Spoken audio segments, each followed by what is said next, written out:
Passons maintenant à la programmation des codes. Dans cette partie-là, on va voir trois modes d'obtention des coordonnées. On va voir le mode cartésien, le mode polaire et le mode angle coordonnées cartésien. Pour la première méthode, le système de coordonnées cartésiennes est défini par deux axes dans le plan et par 3, 4, 5 dans l'espace.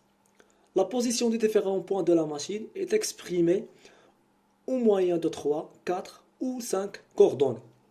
Prenons cet exemple. Là, on a deux axes, X et Z.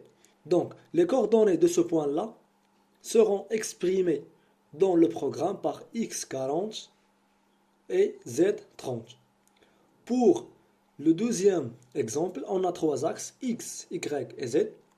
Les coordonnées de ce point-là seront X40, Y100 et Z30.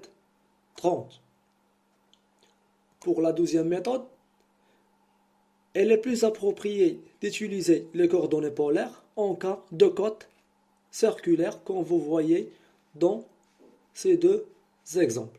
Le point de référence est appelé origine polaire et sont mieux adaptés pour le fraisage. Prenons cet exemple.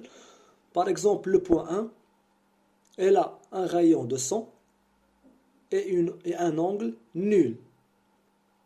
Le point 2, un rayon toujours de 100 et un angle de 30 degrés. Le point 3, un rayon de 50 et un angle de 30. Voilà. Le point 4, un rayon de 50 et un angle de 60.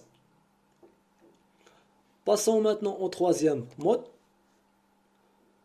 Dans le plan principal, on peut situer un point avec une coordonnée cartésienne et l'angle de sortie de la trajectoire précédente. Ça veut dire on va programmer le point suivant le point précédent. On va voir cet exemple-là. Prenons l'exemple du point 0. Donc là, on a x égale à 0 et z égale à 160. Pour le point numéro 1, on a un angle de 90 et une distance sur x qui est égale à 30.